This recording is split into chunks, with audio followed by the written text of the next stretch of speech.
These next few posts are all about joint mobility. Definitely not exhaustive lists, but quickly some ideas that you can use to improve in those areas, get into better positions in the weight room, become stronger, become a better athlete. So the ankle, we'll start from the ground up. The ankles and hips get a ton of love. You don't hear much about the big toe joint, so I'm going to start there. This is a position that we're in jiu-jitsu a lot, so I found that my big toe mobility has improved over the years. The one thing I'd start with is just getting up onto the ball of your foot and then driving your knee down to the ground. If you can have the ball of your foot and your knee on the ground, then you're in good shape. You can get into a really low athletic position this way. I find that this big toe mobility becomes a limiting factor when it comes to getting into like the split squat, for example. Oftentimes people struggle to get their toes tucked up toward their shins. They can't get the ball of the foot, and that limits their ability to push up off the ground. If their toes are up here, then that's not going to work. It's going to be painful. So, like I said, start by just getting up on the ball of your foot and then keeping the ball of your foot there, driving the knee down to the ground. That'll definitely help.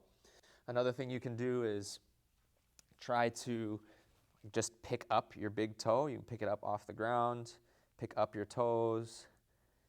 You'll find that oftentimes people struggle with this. And conversely, you can also, it seems crazy, but just try to pick things up off the ground with your feet.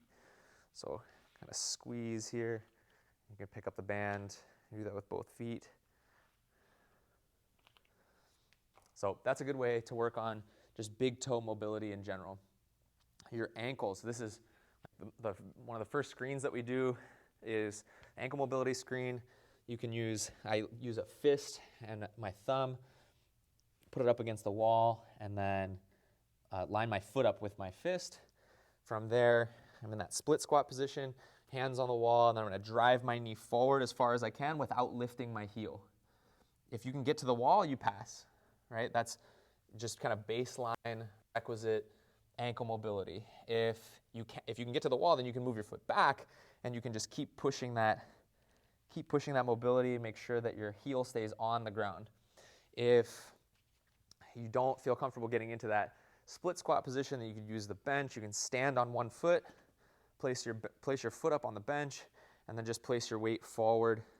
Again, keeping your heel down the whole time. If this is difficult, you can use a weight. You can put the weight up on your knee. Sit forward. And you'll feel tightness in the front of the ankle, but over time, that range of motion will improve.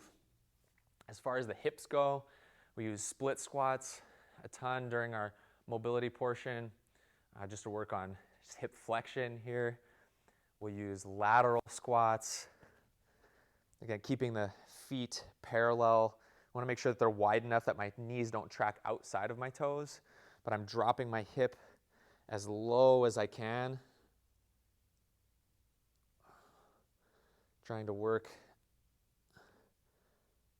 through that full range of motion. And then in order to work on like internal and external rotation, so just being able to turn my hip in and out, we use the 90-90 drill quite a bit. So what I like to do is put my hand on my ankle, my other hand on my knee, and I'm going to raise this knee as high as I can. Try to push that range of motion, and then flip to the other side. Notice how I'm rotating about my ankle or my heels. So I bring this knee up as far as I can, and then rotate about the heels. Keep my knees in that 90-degree position. One way that you can progress this is by coming into the 90-90 and then coming up, squeezing the glutes. Now you're working internal and external rotation as you extend the hips. Same thing, opposite side. Come up, squeeze the glutes, and then come back down. Hopefully this gives you some ideas to work on big toe, ankle, and hip mobility as you move forward.